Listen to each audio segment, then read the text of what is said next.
Yeah, the call wild's always bringing me home. Call wild's always bringing me home. Call wild's always bringing me home. Hello, wild ones. Welcome to another episode of the Find Your Wild podcast. I'm so excited to have Lida Pavlova here with me today. I'm so happy to have you here and to get to chat with you. So thank you so much for making the time out of your schedule to come on.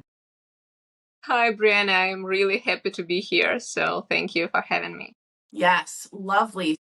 For those listening that don't know Lida, she has a wonderful Instagram account that's all about tarot decks and the Bird King. You're a writer, photographer, and a lot more. And you have a book out as well.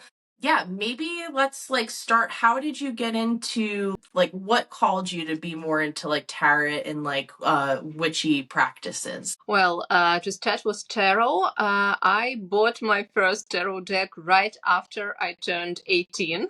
It was something to celebrate my coming of age with. In Russia, we have coming of age at 18. So yeah, that's how it started. And I started learning the deck, analyzing the tarot system. I was mesmerized with it completely, and I started practicing readings right away. And I'm doing this for 15 years now, and I can't imagine my life without tarot cards. Yeah, with witchcraft, it is a bit different story that that is more this has started more early in my life, even more early. I can tell about it now, or maybe a bit later. Yeah, I would love to hear more about how you got into it. I started out pretty early too with just witchy books, so I'm curious how that started for you. Witchy books, yeah, Yeah. that works for all of us, I guess. I've loved all magical things and practices and ideas and fairy tales all my life since early childhood, as long as I can remember myself. But the first idea of witchcraft, and that it is a separate thing exists in the world that can be explored, I got that, I guess, from the books. And these were very special books for me. I don't know if our listeners are familiar with those. These books were published widely in the world, translated into many languages. The series was called The Enchanted World. And it was a richly illustrated series about magical creatures, witches, fairies. There was a book on fate and on enchantment and even on curses, something like this. And I got really interested in all of this and started collecting more books. And for instance, I read a lot of medieval and Renaissance sources, books on alchemy, magical creatures, and occult practices while I was in middle school, just because I was interested. And these books were being largely published in Russia at the time. I don't know why, but it was a happy coincidence. And I started practicing in childhood too. I did rituals. Most of those, I guess, were self-made, self-invented. I think I'll need to do this. And I did that. I practiced different kinds of divination, for example, with playing cards or even with the cards from tabletop games. Oh, cool. I just read them instead of tarot. And I guess a lot of kids do that naturally and kind of play with that. The difference with me was I just never actually stopped doing this. And maybe I'm just a big child right now, but this is my life and my professional life. For all this time. Beautiful. Yeah, I would have to say we definitely are very similar. I think that I started out as well. There was a book series, I don't know if they had it in Russia by you, but by Silver Ravenwolf, and there was a bunch of different I The ones, love Silver Ravenwolf. Yeah, I read yes. their books in adulthood, but yeah. Yeah, when I was younger, they were like my, especially because I grew up Catholic, so it was kind of very, very hard for me to get access to all the witchy stuff. But I really felt, I feel like when people associate themselves with like the witch, like aspect or archetype, they really get pulled in, right? Like, I mean, I feel like with me, it's just like you kind of know, right? You when you know, and I love that Totally. we can connect. Yeah, it's beautiful. And there's something about like also being a witch that's so intrinsically connected to nature too, right? Like, I mean, I feel like there's so many, and I love your page too because you really go into all the different like folklore and stuff like that, which we could go into in a little bit. But I'd love for you to talk about also how you created your tarot decks, because I know you have a couple of different tarot decks too. So maybe you want to explain how many you have, and how you like came up with them. Well, I've created several tarot decks. I don't remember correctly how many, so yeah, I'll count them now. There is one tarot deck that I have created very early, like when I was 20. It Wow. is kind of a personal project. I hand drew all of these decks with ink. Yeah, and it was done while I was pregnant with my Oh, son. So this deck is special for me. It has, unfortunately, it has Russian names of the cards intertwined into the illustration. So I didn't come up with a way to remake this deck for my English speaking audience. So this is not available for sale now, but it was several years ago in Russia. And then my more international decks, for example, Frog Tarot, where each card is a frog. And it may sound silly, but it actually works, and it is like it follows, like all my decks, it follows the tarot system and all the initial meanings. But yeah. yeah, it celebrates my love of frogs. Well, then I have the Bird King Tarot, and I'd love to tell more about Bird King if we get to it today. Oh, But 100%. Yeah. yeah, and then I have co-created Honey and Lavender Tarot. It is my newest tarot deck, made together with an illustrator who made all my ideas and visions come to life in this deck. Beautiful. And this is about some kind of fantasy world which I invented and created in my head. And this is maybe how all my tarot decks start. They mostly start from a universe I create in my head. For example, my Bird King Tarot deck is set in a post-apocalyptic world where there are no humans, but the animals can talk and think, not unlike we do now. And I'm actually writing a novel about this world right now. So this Wow. expands.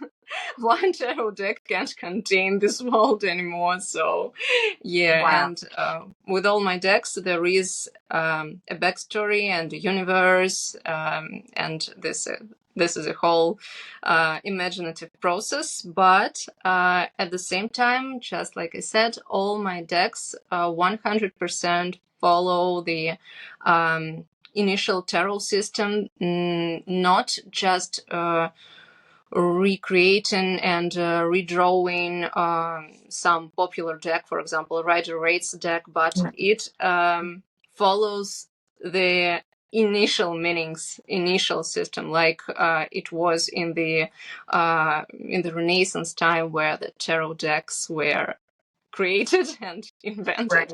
So Wow. it It is imaginative and original, but it is rooted in the real tarot system. That's why these decks work, which I need as a Yeah. practicing tarot reader. Yeah.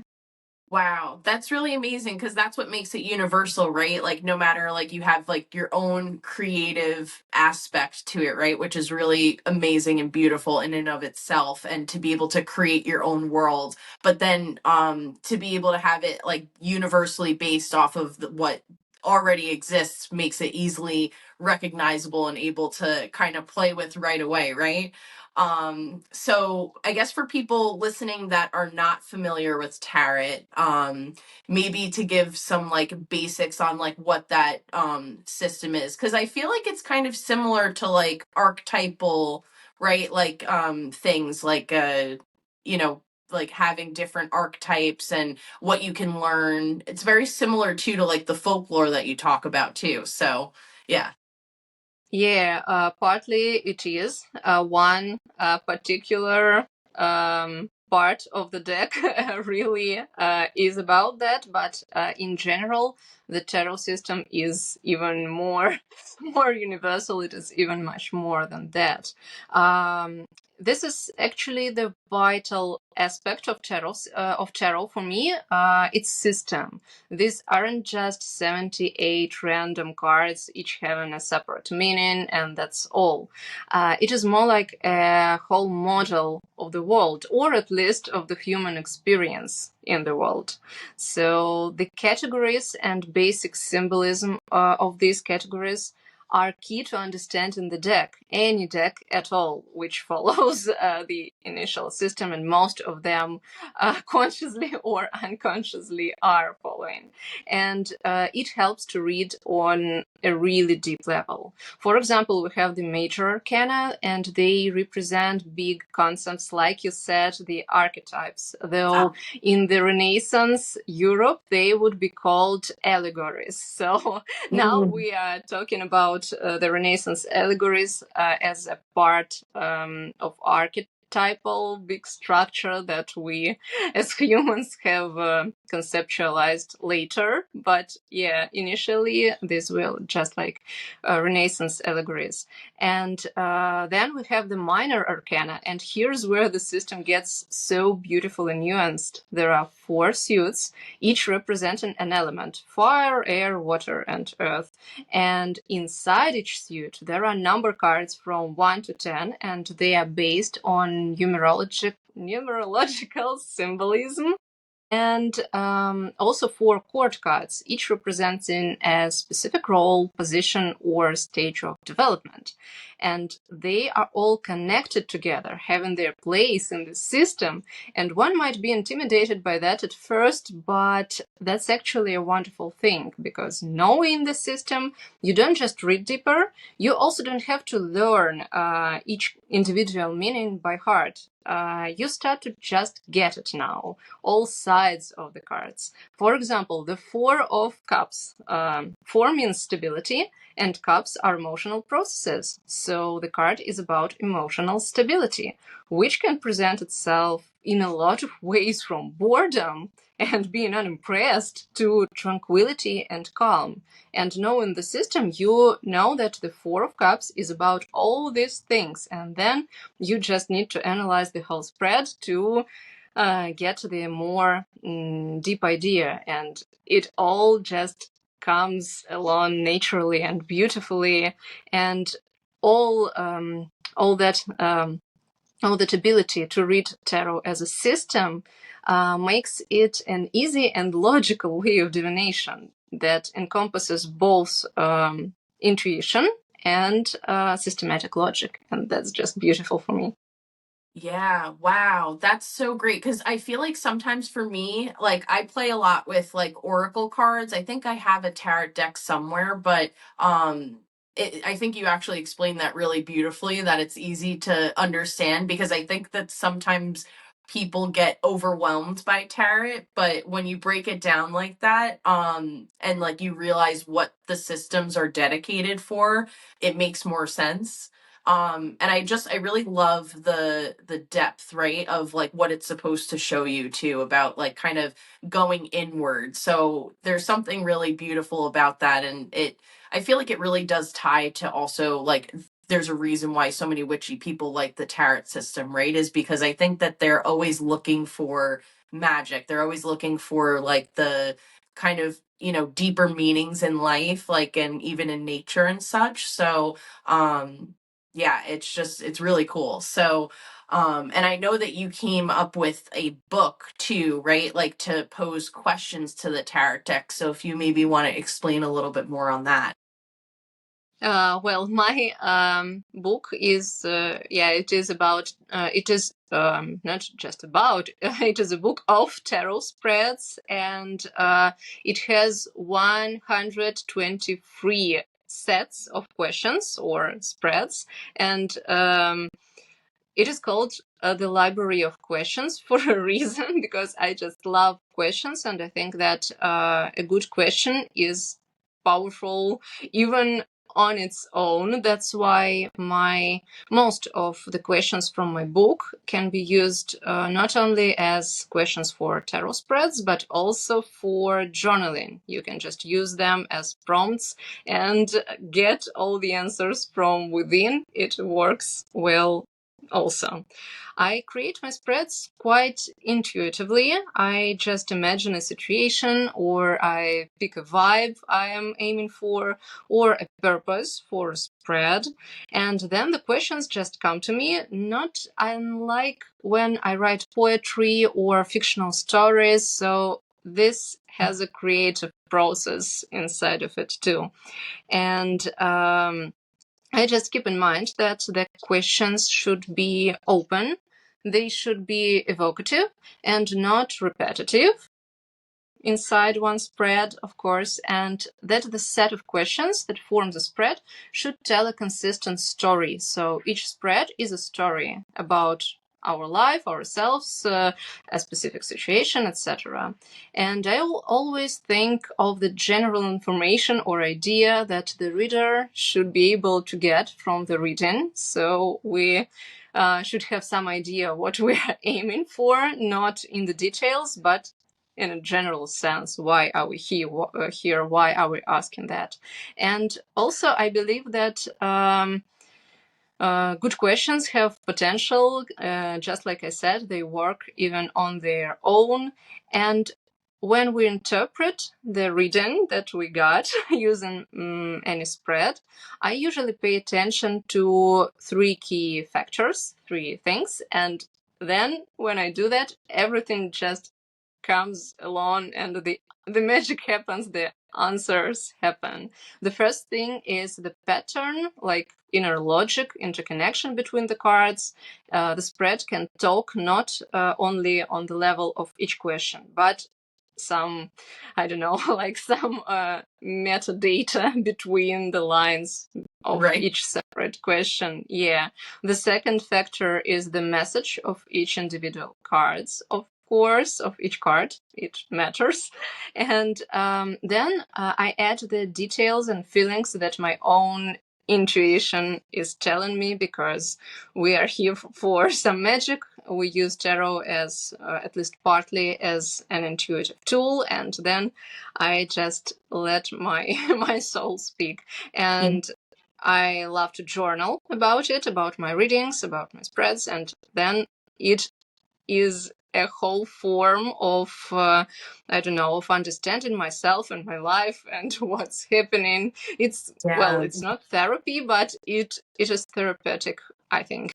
Yeah, I can see how that's very therapeutic, because it's like kind of trying to go deeper within yourself, right? Like you're using the tarot as like time, and you're sectioning it out of like your schedule to read and to hopefully give you knowledge of something that's maybe not in your line of sight, right? Like the cards are hopefully going to give you some more insight into deeper meanings inside of yourself. And I love journaling as well. I think that there's something, again, very therapeutic, and it's nice to have that balance, right? Like of, okay, maybe I just need to get this out and journal it, but then maybe I need a visual of the tarot cards to show me the symbolism. Like, oh, you know what? Actually, now I get it. Like, I wouldn't have noticed that before if it were just me in my own head. Like, it kind of brings it out to be able to have like a nice symbol to rely on with the tarot deck.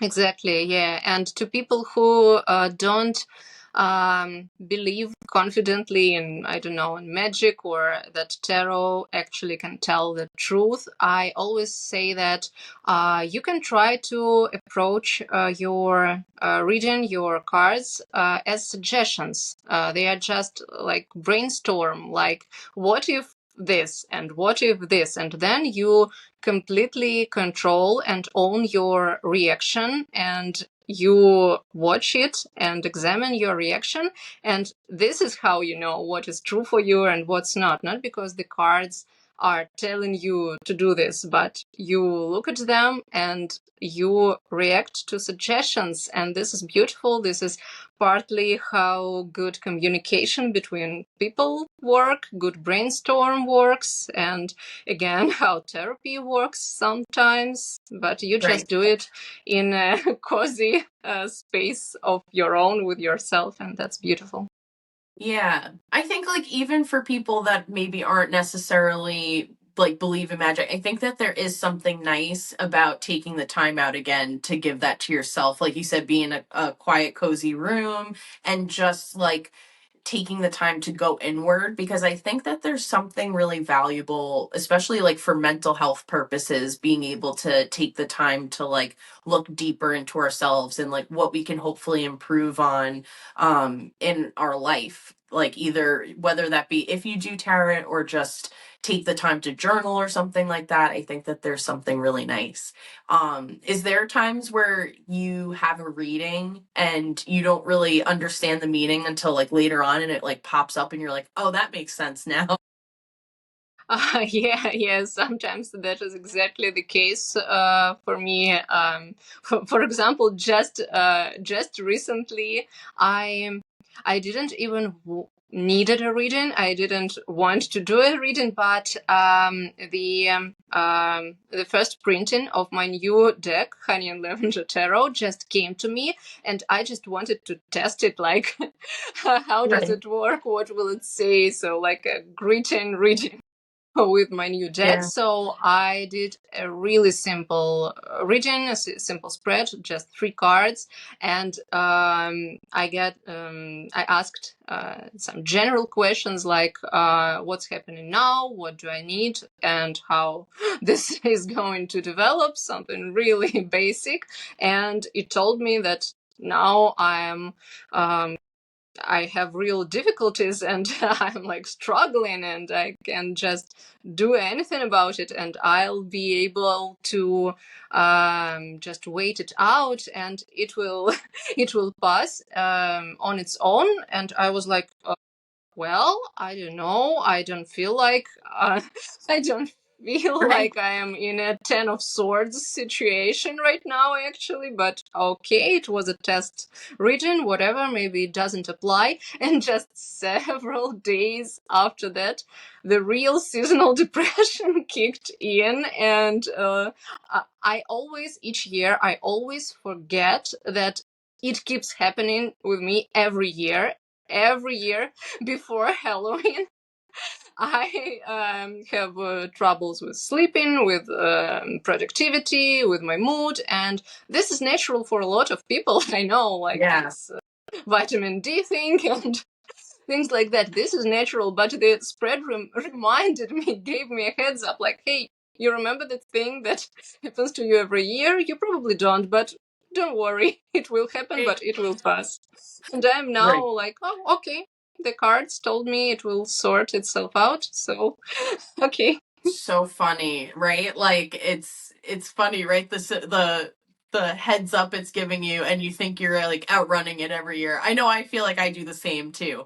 And it makes me think if like maybe your body is feeling like the energy of like Samhain, of like the Halloween energy coming forth, because like the veil's always super thin Exactly. then. So Yeah. And yeah. Actually, this isn't just some spiritual thing, like I'm a witch and I'm catching these vibes because I am so evolved. No, this is actually how it happens for a lot of people in the Northern Hemisphere because of the Right. natural cycles of our life. And we are, today we're in a position where we tend to ignore it and not slow Right. down, keep working and working. And for me, in the magical witchy niche, it is even more pressure because October is commercially, informationally our time. I Right. have to show up more in October because it's my time. Everybody wants to know about witchcraft exactly now, not in the summer. Right. Right. So yeah. So having to align yourself and your body and be like, all right, come on, let's go. We got a lot of work to do when seasonal depression's around. I totally get that.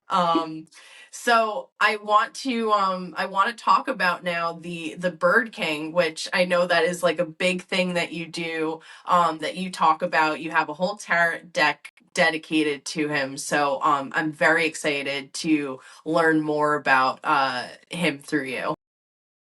Well, the Bird King is something completely special to me, and not so simple, I guess.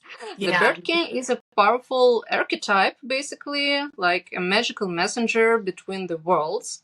The roots of this archetype are prehistoric. Birds were seen as sacred creatures connecting the realms of the spirits and the realms of man. It was really, it has a really long story, history. And the kings of old were actually like shamans, magical people. They were able to communicate with the spirit world. So the figure of the Bird King is a conjunction of the two, a human who is able to reach the world of spirits and a spirit who, in bird form, carries messages to the people. So this is like a big sacred symbol of communication between the two worlds. And this is basically what I am aiming for my whole life. I I feel a great connection. I'm also fascinated by this image because I just love birds. Me I too. know that, yeah, I know that birds are very intelligent and that their perception of the world in terms of senses, like they uh, mainly rely on eyesight and on hearing, like we humans do. And this perception is more like ours than even like between us and most mammals. So we tend to experience the world like birds do, well, more or less. And birds and humans are actually connected in my mind. And when I imagine this fictional world of me that I'm building now, where we are in the post-human era, the Yeah. birds have evolved human-like consciousness, and this is the world where the birds took after us, and hopefully we will manage better. And, Yeah. yeah, and this Bird King figure for me is a spiritual figure who just embodies and empowers this connection. And you won't find a lot of folklore about the Bird King specifically. He is not like a solid figure in folklore as far as I know. And his image is more multifaceted. It reflects itself in stories of many different birds, including the mythical ones. So each story about a bird has probably a part of an echo of the Bird King. Every folklore story featuring a bird is about it. And we also meet him in literature, including modern ones. So this archetype is alive and it still is evocative for writers, for readers. For example, the two of my favorite bird kings in modern literature are The Raven King in Jonathan Strange and Mr. Norrell, a book by Susanna Clarke that even has a TV show. Yeah, and The All King in the Starless Sea by Erin Morgenstern. This is this is just my favorite bird king. So yeah, writers still explore this archetype, and I try to do the same. That's absolutely beautiful. There is so much folklore, right, about like birds in general, but I love that you kind of were able to, and it makes a lot of sense, I think, also looking at what you do with Tarot, that you were able to kind of see the Bird King in multiple stories and be able to like bring him to a solid archetype, right? And like kind of bring those meanings and symbolisms from all those stories. It reminds me, I think there's like a legend or like mythology about Apollo being the Greek god being associated with ravens, and how ravens are like messengers because they're close to the sun. So it's funny because I think that a lot of art symbolism showcases ravens with like the moon and everything like that, but I see them as like birds of the sun and getting a lot of that symbolism right from like the day, and also just ravens are really cool and intelligent in general. Yeah, So yeah. exactly. The thing with ravens and crows is a very interesting cultural phenomenon, which was researched, for example, by a scholar, Michel Pastoureau. I think his book on ravens and crows isn't translated into English. It is in French originally, but his book on bears is translated, as I remember. So you can know more about bears, Bears. which Cool. is also interesting. But with the crow and the raven, they actually were a solar bird, and yeah, Apollo, but also Odin and his two Mhm. ravens, Of course. which Yes. embodied knowledge generally. And it was a sacred bird of knowing, of communication. And now, with the modern science being able to back that, we know why, we understand why on a deeper level. But in the medieval period, Renaissance, and early modern time era, the biblical view on the crow and the raven, it overtook our Yeah. understanding, because in the story of the flood, the raven or the crow, I don't remember how it is translated more often, but well, some corvid, let's say, it was released by Noah to explore is there earth anywhere inside, but they were distracted by some um, dead animal floating, or even I don't know, well, something Makes dead kind of sense. floating. Yeah. Yeah, and it basically said that this bird is lowly, dirty. It eats dead flesh, and it hasn't helped Noah when it could. The pigeon did help, but the raven didn't. So this bird was looked down upon for a long time. Hello, wild ones. I hope you're enjoying this episode of the Find Your Wild podcast. I have some exciting news. This April 2026, me and Dr. Carla Ionescu are taking a couple of lucky people to Greece this year. It is going to be about the goddess Artemis. So all about the goddess of the wilderness, the forest. We're going to be doing amazing things like exploring her ancient sites where she's worshipped, like Broron and Eleusis, Patras, and a couple of other places, as well as doing archery and clay making. So I hope that you're enjoying this episode. Check out the link in the description for more information, and we would love to see you there. Enjoy the rest of the episode. Hi, wild ones. I hope you're enjoying this episode of the Find Your Wild podcast. This episode is sponsored by my clothing brand, FemmeSauvage, and you can find a discount code and link in the description. So check it out. We have a lot of amazing designs, and $5 of the proceeds goes to different charities. So please feel free to check it out and enjoy the rest of the episode. Thanks so much. Wow. And it's funny because now even the pigeon is looked down upon too, right? Like, it's kind of sad. There's such beautiful creatures, pigeons and ravens and crows, and how intelligent they are. And it's sad that, because they were seen eating dead flesh, that they're not of value. But it's funny how ecologically and environmentally, how important it is, with like vultures and things like that.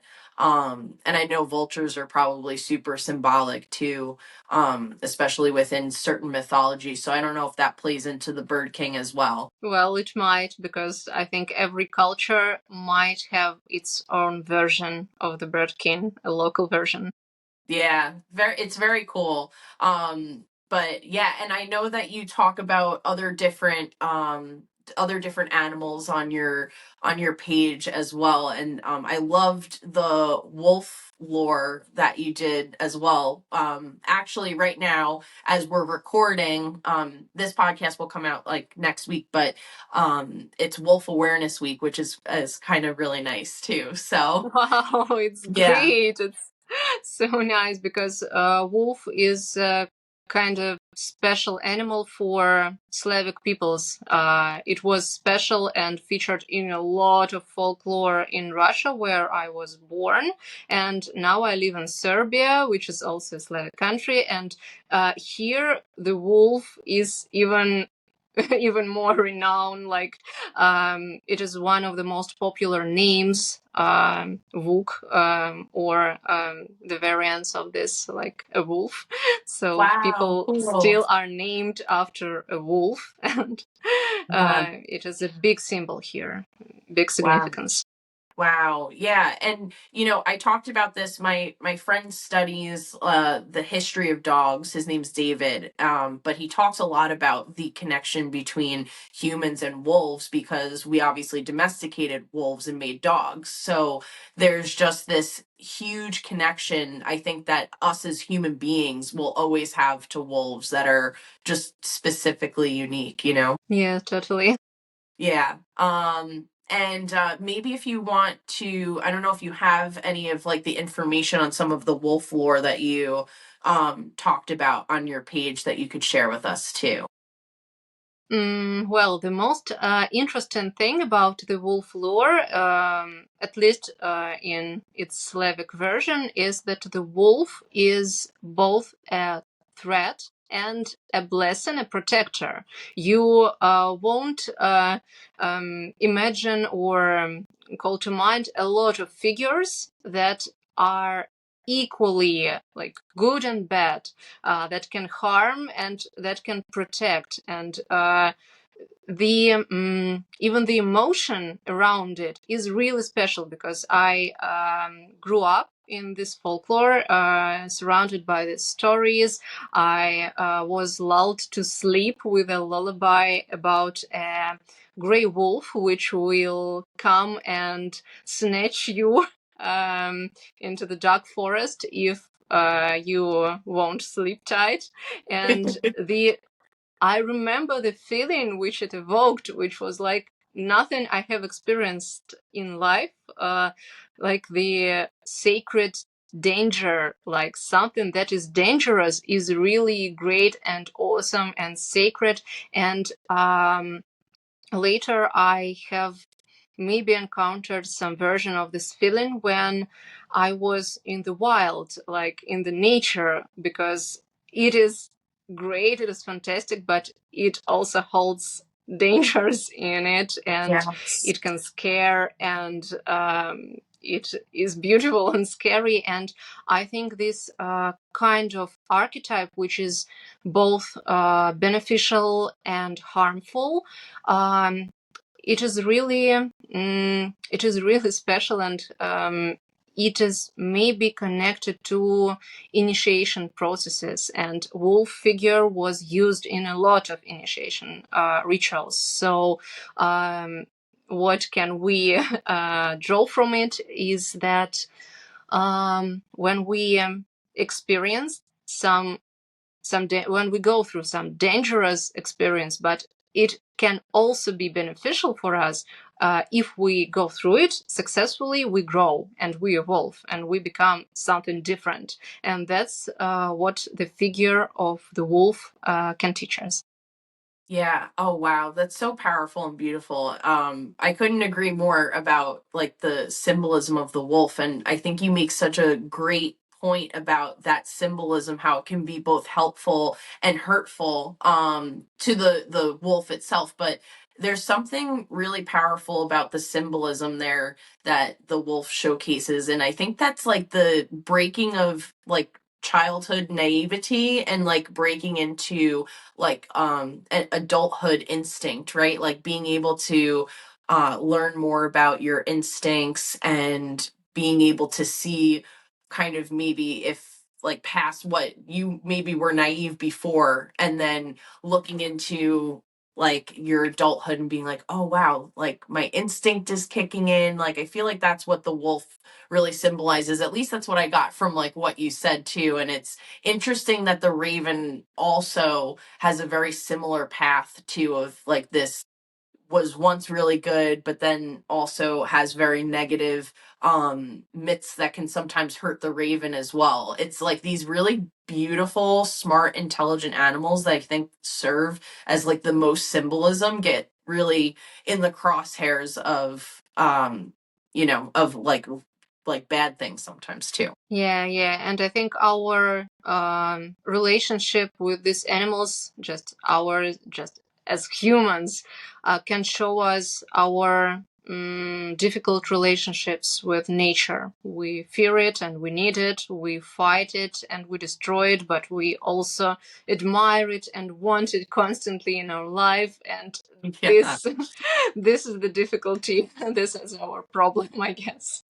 Yeah, so complex, right? And I think that's what like the wolf also symbolizes, is just like complex beings, you know? And I think that like I personally believe like learning more from animals and like what they symbolize and like how they move through life, I think we can take so much in like into that in our own lives, like learning from wolves and how they use their instinct. And there's also an aspect of it is that like, okay, they're not goody two shoe animals, right? Like they're not like, oh, like they're so good, right? Like they are hunters, they are that, but it's the respect, right? Like respecting animals for the whole capacity of what they are, like both the hunting aspect, the familial aspect, all these things can live in the same place, which I think is why the wolf is such a powerful archetype that you were even talking about, how it was used as like a good omen, but also a cautious omen.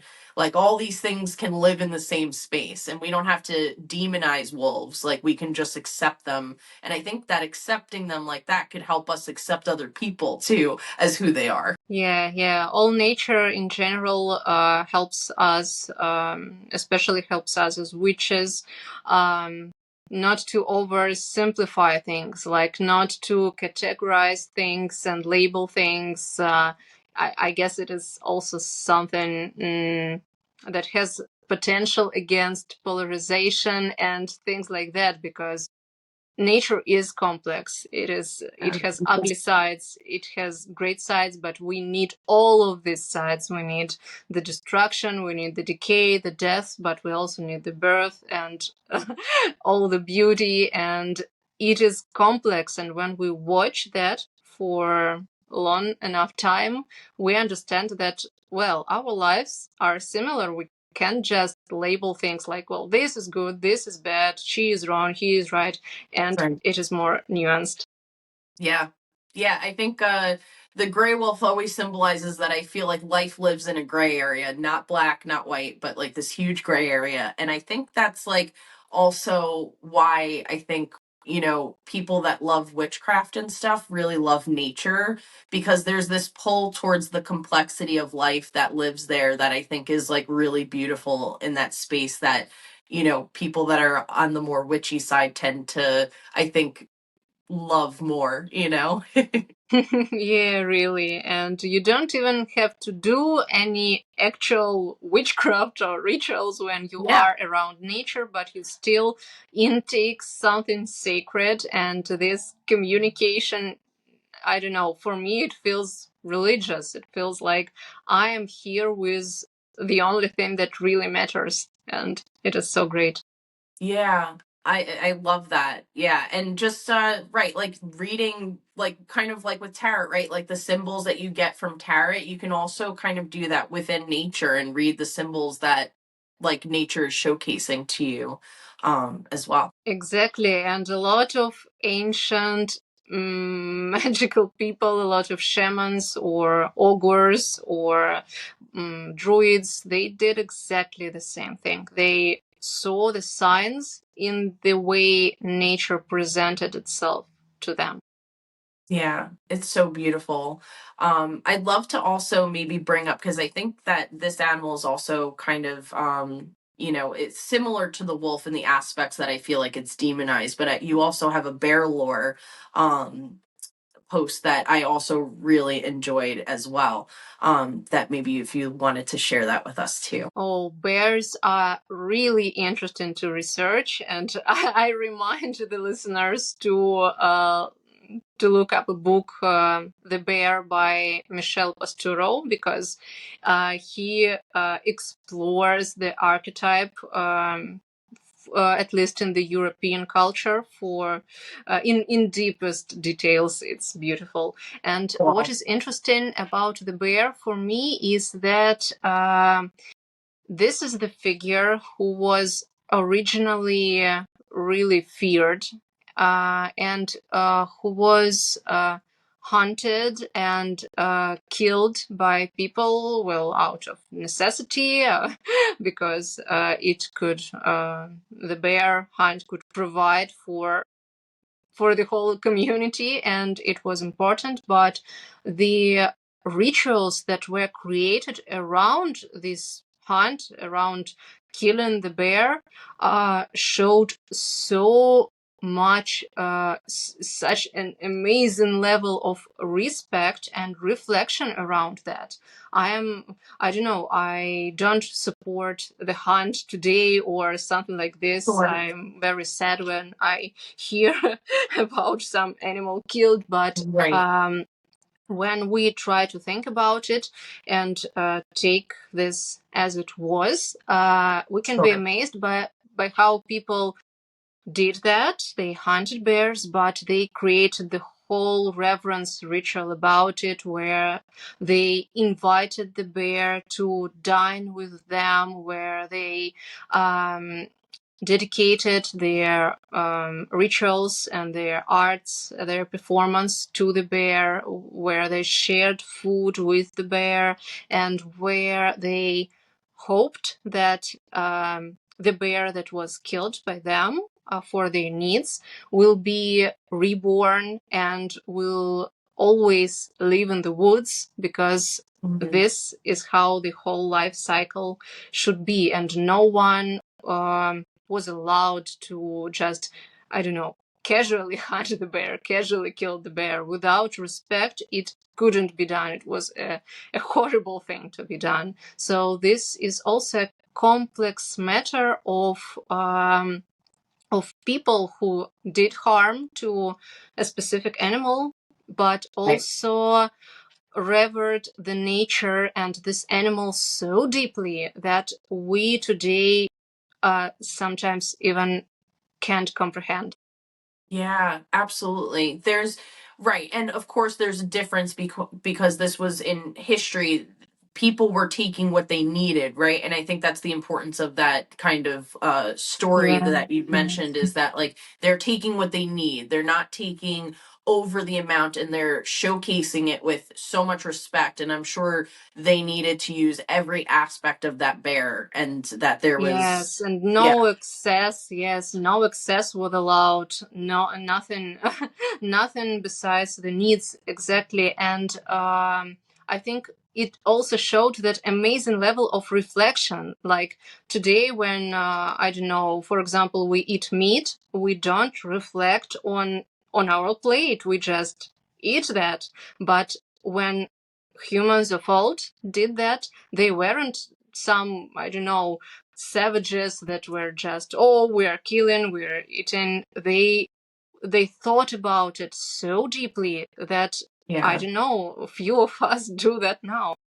Yeah, that it's such a good point too, right? Because I think that we're, like we talked about earlier, we're so disconnected from nature that we don't realize how special it is to even, where food is so available at any time, we can go down to the store and just like pick up food for ourselves, when our ancestors had such a hard time just struggling to live, and how much that, even just like things like food and like clean water and water sources.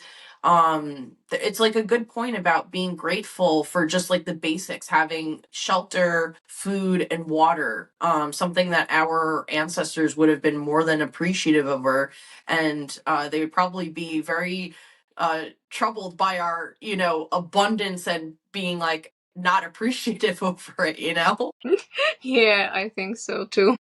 Yeah, yeah, but the bear again has so much symbolism. It's funny that in Slavic countries that they have this important symbolism on the bear. I had my friend on who's also um she's an expert on the goddess Artemis.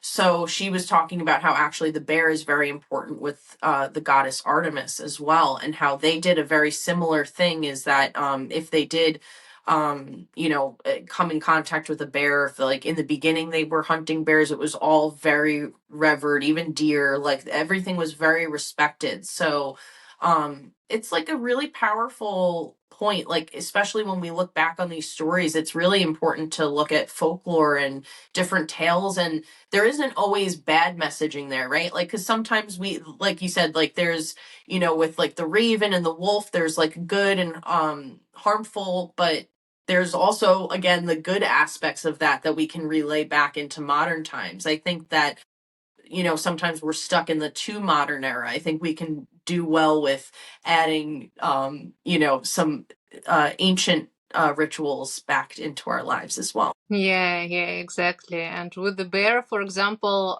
such a modern approach might be remembering how the bear was honored for following the nature cycles. Just like I talked, that we modern people can't always or often even allow ourselves some decent winter hibernation, or Right. to slow down for the cold season. But when we connect with the symbol of a bear, we might start allowing ourselves at least a bit more sleep, a bit more rest, and Yes. a bit more understanding and kindness towards our own nature, because we are beings of nature, even we tend to forget about that.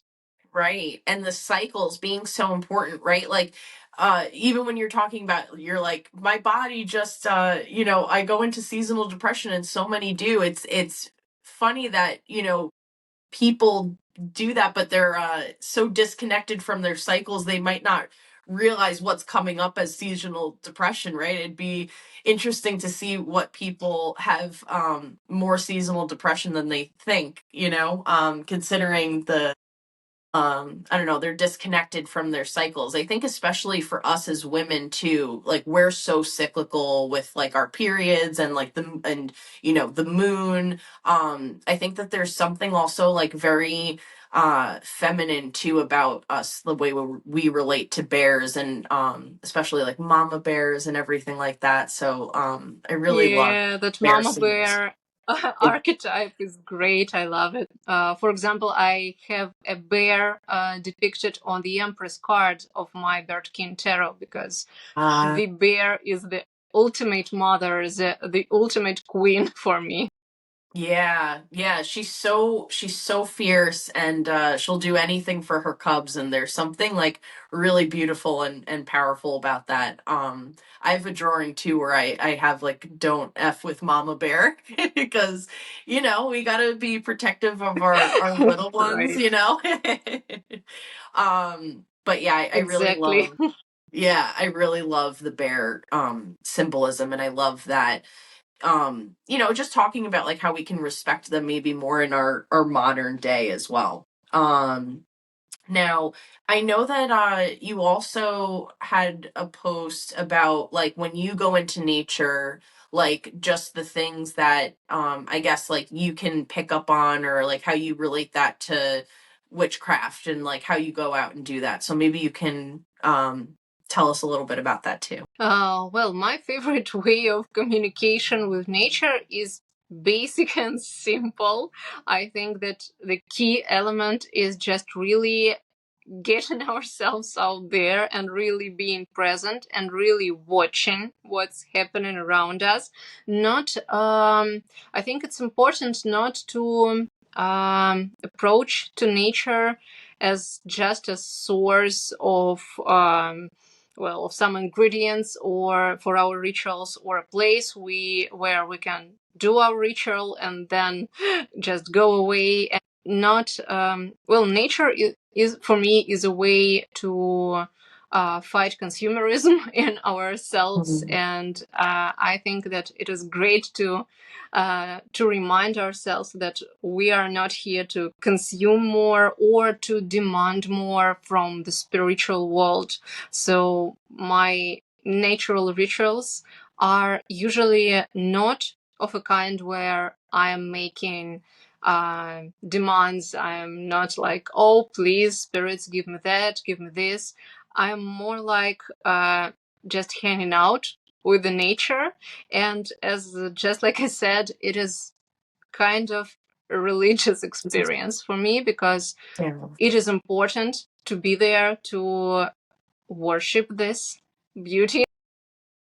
Um, of course, I love little things that I can find in nature. I sometimes even I can take home a beautiful leaf or a single chestnut that I found on my walk, just as a token, as a reminder that I can place in my home and watch it and be reminded of my natural magic. And also when I am hanging out with nature in a magical sense, I always try to remember that this is exactly what was done um, many ages before me and probably will be done after me. That people who looked for magic, who believed in it, also did that. They watched the birds, they found personal significance in the ways nature presented itself to them.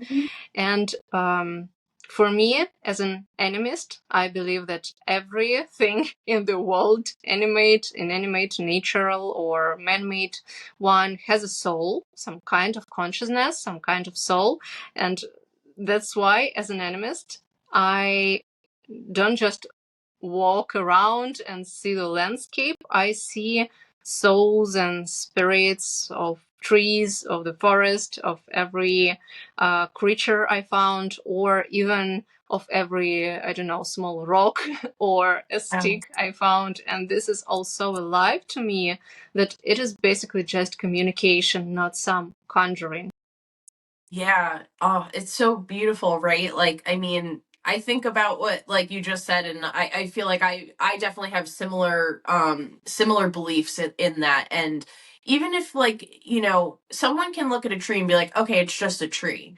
But I think that the magic in every day, I think especially the gift that we're given with nature being, us being a part of nature and one with nature, is that the trees also have like a network underneath that they're talking to each other. Like there's magic, like that's magical to me that they can talk to each other, and that like, mushrooms have this powerful network with the whole entire forest. Like the more that you look, I think, in nature, the more magic you're going to find. Like bioluminescent, like algae that look like stars, like bird patterns, like birds being able to know how to migrate. Like all of these things are to me, that's magical. So I think that, if you're looking for magic, there's magic in everyday life and nature, like wherever you look, which is so beautiful and powerful. Exactly. And some people, when I talk about that, they argue that that is not really magic, that is something else, maybe like some just walks in nature or studying nature or just other things, just life, not magic. But that's where my my extensive reading of folklore, of mythology and anthropology and things like this help a lot, because I know that it was perceived in a special way long before we came here, and it was saturated with our own human symbolism and with our philosophy. And I just don't want to take these things apart. I just don't want to dwell in the world where, okay, these are the humanities, these are just some studies, and this is just nature, biology. They don't intertwine, but for me they do. And it is why I call all of that magic. Yeah, I couldn't agree more. And you know what? Maybe people have different words for it, but I kind of lean towards your side. Is I really see all of it together. I feel like that's what I'm kind of trying to do with this podcast too, is kind of bridge the natural and the spiritual. To me, it all blends together. So I think that nature is magic, and I think that people that wish that they had magic as a kid can just go out into the woods and find it. So at least that's how I feel. I'm sure you feel similarly. Yeah, totally. And Yeah. probably read something something inspiring, because there are so many books about magic. You just have to read on and walk, and everything will be really magical. Yeah, absolutely. Yeah, the more research you find, like the more, like, I don't know, like especially about like mushrooms, like we're talking about it, there's just so much knowledge and magic to be held there. So Lida, I want to thank you so much for coming on the podcast today. I really enjoyed our chat. I think that people listening probably really enjoyed that as well. You are a well of knowledge, and it was wonderful to be able to pick your brain a little bit. So maybe just I'll tag it in the description below, but just let people know where they can find you or get some of your beautiful tarot decks, everything like that. Well, my primary media is Instagram now, and you can find me by the handle Lida Pavlova _magic. So this is where my main media presence is, and everything I show and make and sell is in the link in my bio, of course. And you also are invited to read my posts, because I try to post each day, so it is always something new to read, or just to get some magical vibes we are all here for. Yes, I absolutely love your page, and I'm always excited when I see a post of yours pop up. I learned so much from you, and I'm very happy to have had some special time with you today to come on the podcast. So again, I really appreciate you coming on. Thank you so much for your time. Thank you so much. It was really interesting to talk about all those things. Wonderful. I really appreciate that we think about it and we talk about it, and it is an honor to be here, really. Oh, thank you so much, Lida, and thank you so much, Wild Ones, for listening. We'll catch you on the next one. Bye.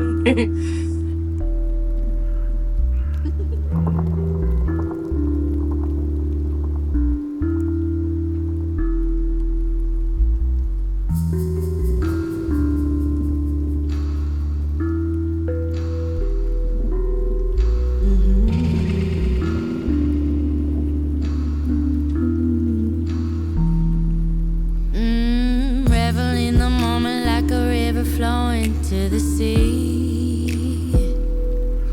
I Feel the energy of life force flowing all through me. And I'll allow it all to dance with my body